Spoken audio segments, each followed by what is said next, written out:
The accidental text. Daniel Morgan's fingers froze mid-air, hovering over his phone screen as cold horror washed over him. The text had already sent. There was no taking it back. My boss is so hot it's distracting. Can't focus in meetings when she wears that blue blazer. But instead of going to his buddy Mike as intended, the message had gone directly to Morgan, Rebecca, his recently divorced boss who held the key to his upcoming promotion and by extension, his ability to provide for his 7-year-old daughter Lily. Hey there, friends. If you're enjoying this story so far, make sure to hit that like button and subscribe to the channel for more captivating stories that'll tug at your heartstrings and keep you on the edge of your seat. Now, let's dive back into Daniel's mortifying situation. Daniel stared at his phone, panic rising like a tide.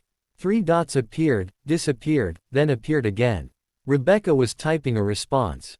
His stomach lurched. As a single dad struggling to balance his career in marketing with raising his daughter after his wife's death 2 years ago, this job wasn't just important, it was everything. The phone chimed. One new message from Morgan: Rebecca, I believe this wasn't meant for me. Daniel's apartment suddenly felt too small. The walls of his modest living room seemed to close in as he paced back and forth, running his fingers through his hair. The framed photo of Lily on the bookshelf, gap-toothed smile in her mother's eyes, served as a stark reminder of everything at stake. I am so incredibly sorry, he typed back, hands trembling. That was completely inappropriate and meant for someone else. I deeply apologize. He set the phone down and collapsed onto the couch, head in his hands. At 34, Daniel had rebuilt his life carefully after Sarah's unexpected death.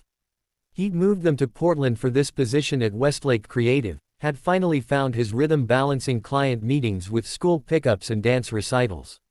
Now one careless text could unravel everything. Lily's voice called from her bedroom, "Dad, can you help me with my science project?" Daniel took a deep breath, forcing a smile. "Coming, sweetheart." Children had a sixth sense for when something was wrong, and the last thing he needed was Lily worrying about their future too. The science project, a model of the solar system made from painted styrofoam balls, provided temporary distraction. As they worked together at the kitchen table, Jupiter's red spot smearing slightly under Lily's enthusiastic brush strokes, Daniel's phone remained ominously silent. "Dad, you're putting Neptune where Uranus should go," Lily pointed out, her brow furrowed in concentration. "Sorry, Space Cadet," he said, quickly repositioning the blue planet. "My mind is on another galaxy tonight." "Work stuff?" Lily asked, wise beyond her years. Daniel nodded. "Just a mistake I made. Nothing for you to worry about. Like when I spilled grape juice on Principal Winter's white shirt and thought I'd get expelled." Despite everything, Daniel laughed. "Something like that. But she was nice about it, remember? She said accidents happen to everyone." "You're right," Daniel agreed, wishing adult mistakes could be wiped away as easily as a juice stain. "I just hope my boss is as understanding as Principal Winters." Sleep eluded Daniel that night. He tossed and turned, rehearsing explanations and apologies for the morning. By the time his alarm blared at 6 a.m., he had settled on a strategy. He would request a brief meeting with Rebecca, apologize sincerely once more, assure her it would never happen again, and hope that her reputation for fairness wasn't exaggerated. The morning routine proceeded on autopilot, making Lily's lunch, checking her backpack, dropping her at school with a kiss and the promise of pizza for dinner. The drive to Westlake Creative's downtown office passed too quickly, parking garage to elevator in what felt like seconds. Daniel's colleague Zoe caught him in the hallway. "You look terrible," she observed, falling into step beside him. "Rough night." "You could say that," Daniel replied, not elaborating. "Well, better perk up. Rebecca's called an emergency team meeting at 9. Something about the Silverstone account." Daniel's heart sank. The Silverstone account was his responsibility, a major client he'd been nurturing for months. Was Rebecca already planning to reassign it?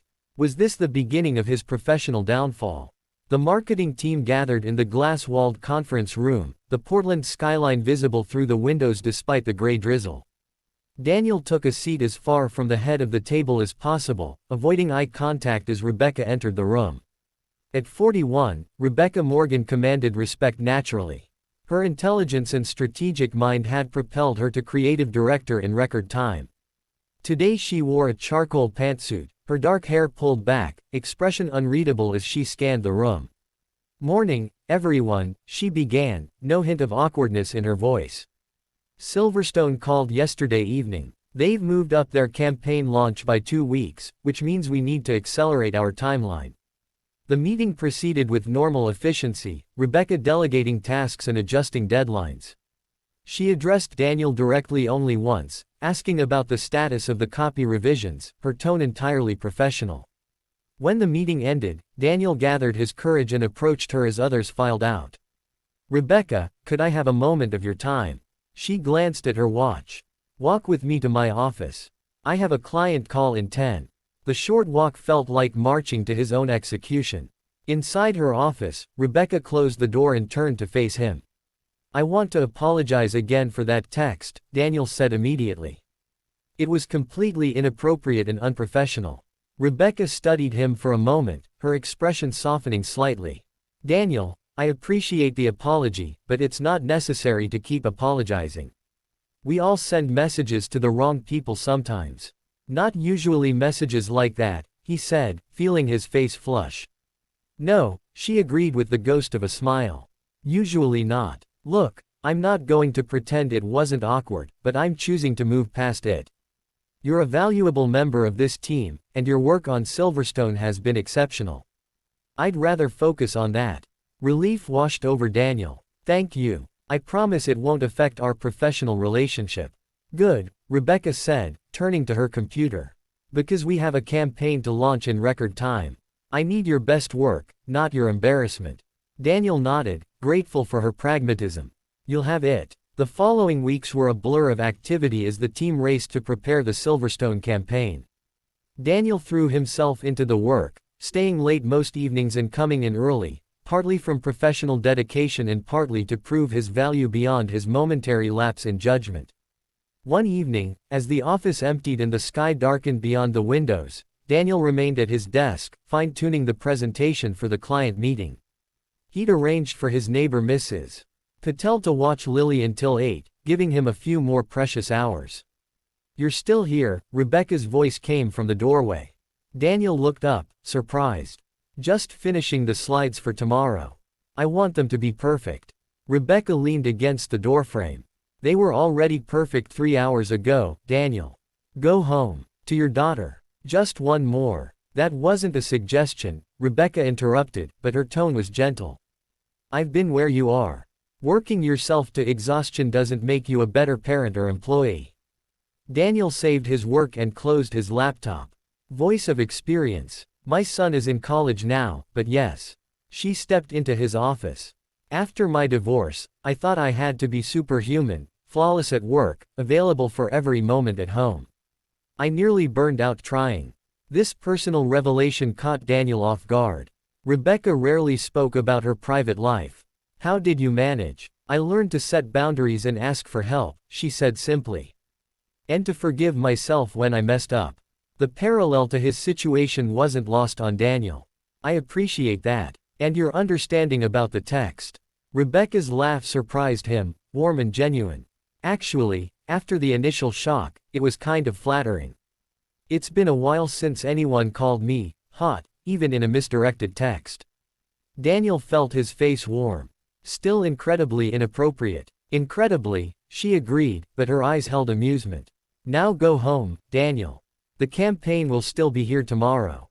As Daniel gathered his things, Rebecca added, "By the way, I'm recommending you for the Associate Creative Director position. The text has nothing to do with it, your work these past months has been outstanding." "Thank you," Daniel said, genuinely moved. "That means a lot." "Don't thank me yet. The hours are worse and the pressure's higher." "I can handle it," he said confidently. Rebecca nodded. "I know you can. That's why I'm recommending you." Daniel arrived home to find Lily and Mrs. Patel finishing a puzzle at the dining table. After thanking his neighbor and seeing her out, he helped Lily get ready for bed, listening to her chatter about school and friends as they went through their nightly routine. "Dad," Lily said as he tucked her in, "are you still worried about that mistake you made?" "Not anymore," he told her truthfully. Sometimes people surprise you with their understanding. Lily nodded sagely. Like when I told Jake his new haircut looked like a mushroom and he still shared. Daniel laughed, kissing her forehead. Exactly like that. Good night, sweetheart. The Silverstone presentation went flawlessly the next day. As the clients filed out, expressing enthusiasm for the campaign, Rebecca caught Daniel's eye across the conference room and gave him a subtle thumbs up. The team celebrated with lunch ordered in, the atmosphere relaxed and victorious. 2 weeks later, Daniel's promotion to Associate Creative Director became official. The adjustment period was challenging, new responsibilities, longer hours, and the learning curve of managing a small team. But Rebecca proved to be a supportive mentor, guiding him through the transition with patience and insight. Their professional relationship evolved into a productive partnership based on mutual respect. Daniel found himself learning from her strategic thinking and leadership style, while Rebecca seemed to value his creative perspective and fresh ideas.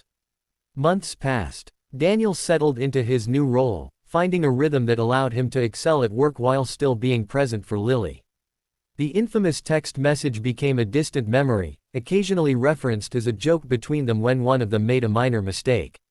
The annual company retreat in the Columbia River Gorge brought teams together for strategic planning and team building. On the second evening, after workshops concluded, many employees gathered around a bonfire outside the lodge. Daniel found Rebecca sitting slightly apart from the group, gazing at the stars visible above the tree. Mind if I join you?" he asked. She gestured to the empty chair beside her. "Please do." They sat in comfortable silence for a while, the conversations and laughter from the bonfire creating a pleasant backdrop. Lily asked if she could come to the office next week for Take Your Child to Work Day, Daniel said eventually. She's very excited to meet the famous Rebecca who keeps her dad working late. Rebecca smiled. "Famous, am I? What exactly have you told her about me?" "That you're brilliant, demanding, and surprisingly understanding when people accidentally text inappropriate things." They both laughed, the moment of shared humor highlighting how far they'd come from the awkwardness of that text. "I'd love to meet her," Rebecca said. "From your stories, she sounds remarkable." "She is," Daniel agreed. "She saved me after Sarah died. Having her to focus on, it gave me purpose when I could have fallen apart." Rebecca nodded, understanding in her eyes. "Children have that power. My son did the same for me after the divorce." The conversation flowed easily after that, moving beyond work to books they'd read, places they'd traveled, hopes for the future. For the first time, Daniel saw Rebecca not just as his boss, but as a complete person with her own story. As the evening grew later and the bonfire dwindled, Rebecca checked her watch. "We should probably get some sleep. Early sessions tomorrow." They walked back to the lodge together, the path lit by solar lights embedded in the ground. At the junction where their cabins lay in different directions, they paused. "Thank you for the conversation," Rebecca said. "It's nice to talk about something other than campaigns and clients." "It is," Daniel agreed. Then, gathering his courage, he added, "Maybe we could continue it sometime. Outside of work, I mean." Rebecca looked at him, surprise evident in her expression. "Are you asking me out, Daniel?" "I think I am," he said, surprising himself with his honesty. "But I understand if that crosses a line." Rebecca was quiet for a moment. "It's complicated. I'm still your boss." "I know. There would be talk. Probably. HR policies to navigate." "Definitely." Rebecca laughed softly. "You're not making a very compelling argument." "I'm better with written copy than verbal pitches," Daniel admitted. "But the truth is, I enjoy talking with you. I admire you, and not just professionally. And yes, I do think you're—" He paused, a smile playing on his lips, distractingly attractive in that blue blazer. Rebecca's laughter echoed in the quiet night. "Well, when you put it that way." Her expression grew more serious. "Let me think about it, okay? There are considerations beyond just us." "Of course," Daniel said, understanding her caution. "No pressure." They parted ways, each to their separate cabin. Daniel lay awake for some time, wondering if he'd made another mistake or taken a necessary risk. The final day of the retreat passed in a flurry of planning sessions and presentations. Daniel and Rebecca maintained their professional dynamic, giving no indication of their personal conversation to their colleagues. As the teams packed up to return to Portland, Rebecca approached Daniel as he loaded his bag into the company van. "I've been thinking about your question," she said without preamble. "And I'd like to have dinner sometime, but there would need to be some ground rules." Daniel felt a surge of unexpected happiness. "I'm good with ground rules. First, complete transparency with HR from the beginning. Second, we keep it entirely separate from work, no special treatment, no workplace discussions. Third, we take it slowly, especially considering Lily." "All reasonable," Daniel agreed. "I'd add a fourth. If at any point it seems to be affecting our work or Lily negatively, we step back and reassess." Rebecca nodded, clearly impressed with his thoughtfulness. "Agreed." Their first date was dinner at a small restaurant in a neighborhood far from their office. The conversation flowed as easily as it had by the bonfire, but with a new awareness between them. They discovered shared passions for hiking, obscure documentaries, and terrible science fiction movies. Rebecca's dry humor matched perfectly with Daniel's more self-deprecating style. "I should confess something," Rebecca said as they shared dessert. "That emergency meeting the morning after your text. It wasn't a coincidence. I scheduled it intentionally. To publicly humiliate me?" Daniel asked, raising an eyebrow. "To show you immediately that I wasn't going to make it awkward or hold it against you," she explained. "I've seen too many workplace misunderstandings spiral into ongoing tension." Daniel shook his head, impressed. "Strategic thinking even in awkward situations. No wonder you're the director." As promised, they took things slowly. Their second date was a Saturday hike in Forest Park with Lily tagging along, Rebecca winning the 7-year-old over completely by identifying bird calls and knowing the names of wildflowers. Their third was a comedy show after Daniel arranged for Mrs. Patel to babysit. At work, they maintained their professional relationship meticulously. The only colleagues who knew about their developing relationship were HR and Zoe, whom Daniel had confided in. Most team members remained oblivious, attributing their effective working partnership to good professional chemistry. Months passed, their relationship deepening through weekend adventures with Lily, quiet evenings after she went to bed, and the gradual sharing of their histories and hopes. Rebecca met Daniel's parents when they visited from Ohio, while Daniel was introduced to her son Tyler during his spring break from college. Almost a year after the fateful text message, Rebecca was offered a position as executive creative director at the company's Seattle headquarters, a significant promotion that recognized her exceptional leadership. "I've accepted it," she told Daniel one evening as they walked along the riverfront. "I start in 6 weeks." Daniel felt a complex mix of emotions: happiness for her success, sadness at the impending separation, uncertainty about what it meant for them. "That's wonderful news. You absolutely deserve it. It changes things for us," Rebecca said, her hand warm in his despite the cool evening air. "It does," he agreed. "Long-distance relationships are challenging." Rebecca stopped walking, turning to face him. "I was thinking about a different solution, actually. The Seattle office is expanding their creative department. There's an opening for a creative director that would report to me indirectly, different division, different reporting structure." Daniel's heart quickened. "Are you offering me a job?" "I'm telling you about a job opening that you're qualified for," she clarified. "Whether you apply is entirely your decision. I've already recused myself from any involvement in the hiring process." "Moving to Seattle would be a big change for Lily," Daniel said thoughtfully. "New school, new friends." "It would," Rebecca agreed. "I'm not asking you to uproot your life for me. I just wanted you to know the option exists." Daniel squeezed her hand. "I appreciate that. I need to think about it, talk to Lily." That night, after Rebecca went home, Daniel sat on the edge of Lily's bed, watching his daughter sleep. The decision before him was momentous, not just a career move but a life change that would affect them both profoundly.